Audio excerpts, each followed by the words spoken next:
Allah does this when you lower your gaze. My dear brothers and sisters, may Allah bless us with sincerity in everything we say and do. Allah tells us in the Quran that Shaitan is our enemy, so treat him like one.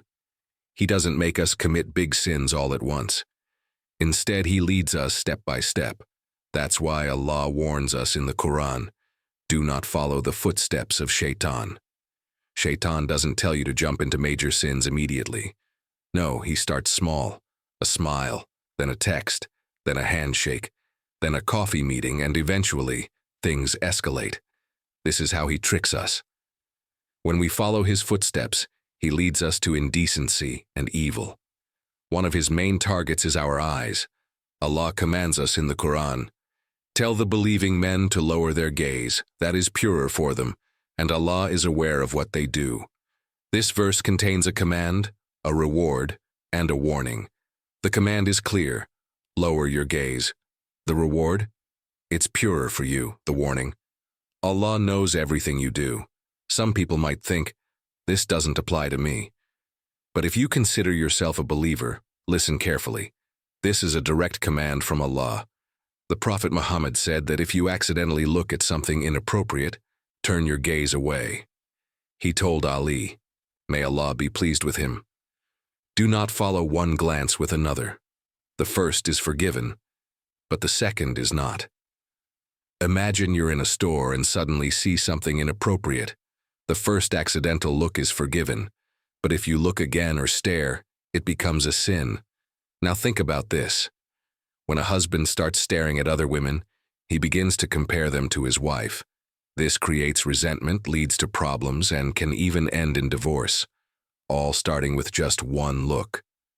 For young people, constantly seeing unrealistic beauty on social media makes them delay marriage, waiting for a perfect partner that doesn't exist. This obsession creates unrealistic expectations and harms our relationships. So how can we protect ourselves and lower our gaze? The most important reminder is this: Allah is watching.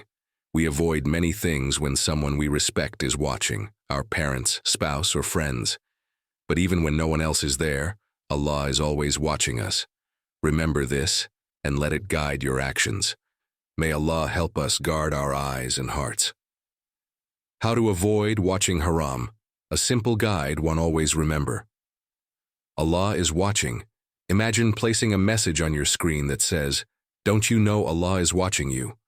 How could anyone dare to watch something sinful with such a reminder? Many feel safe watching haram when they are alone, but Allah sees everything. Fear Allah more than you fear people noticing. 2. Angels record everything. Every action, including every glance, is being recorded by honorable angels who never disobey Allah. Allah says in the Quran that we'll be questioned about our hearing, sight, and hearts. Let this remind you to use your blessings wisely. 3. Lowering your gaze is worship. When you lower your gaze to avoid sin, you are obeying Allah and performing an act of worship. It's even more powerful when no one else is watching, and you do it only for Allah's sake. This brings a special sweetness of faith that nothing else can give. 4. Be grateful for your vision. Vision is one of Allah's greatest gifts. Imagine losing your sight, how hard life would become. Now think about how you use this blessing. Instead of waiting for a calamity to realize its value, thank Allah by avoiding what is haram. Ask Allah for help. If you're struggling, sincerely pray to Allah. Ya Allah, help me lower my gaze and resist this test. Allah has promised to assist those who strive sincerely. Be patient because preventing harm now is easier than dealing with the consequences later. 6. Avoid temptation. Don't go to places where haram is common, like certain beaches or parties. If you truly want to stay away from sin, avoid environments that make it difficult to lower your gaze. 7. Marriage as a solution. For those struggling with desires, Prophet Muhammad advised getting married. Parents, don't make marriage difficult for your children.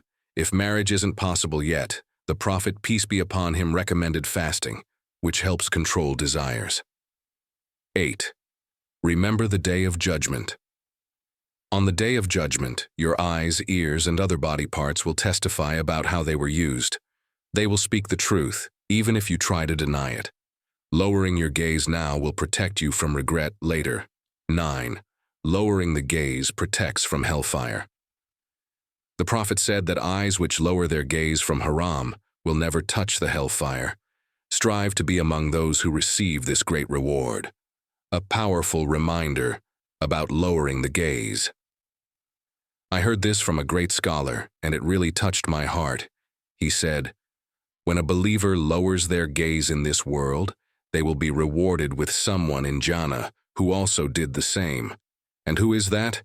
The pure spouses of Jannah, described by Allah as those who do not look at anyone except their spouse. So, whoever lowers their gaze and guards it from the haram will be granted a beautiful reward in the hereafter. And the ultimate reward? Seeing the face of Allah. Allah clearly commands this in the Quran.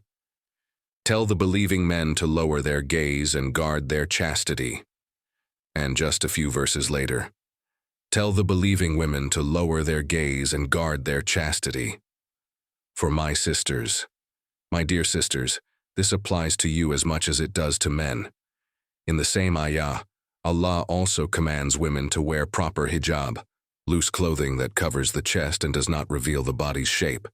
This helps both you and your brothers to obey Allah. I know it can be hard. Society and social media make it even harder by promoting the idea that hijab is just a piece of cloth on the head. But hijab is more than that. It's about modesty, obedience to Allah, and protecting yourself from unwanted attention. Let me remind you, hijab is not my rule. It's Allah's command. If you're struggling with it, turn to Allah and seek His guidance. No one is perfect, but making sincere repentance, tawbah, is a step closer to Him. For my brothers, remember the advice of the Prophet, peace be upon him. Protect the rights of Allah, and Allah will protect you. What does that mean here? Lower your gaze. Don't look at what doesn't belong to you. If you avoid looking at others' wives, sisters, and daughters, Allah will protect your own women from being looked at by others. Which real man would enjoy others looking at his wife or daughter? Let's be men, not just males. A final word. My dear brothers and sisters, lowering the gaze is not just about avoiding sin. It's about protecting your heart and soul. Let's beg Allah to help us stay firm on this path and reward us with the best in this life and the hereafter.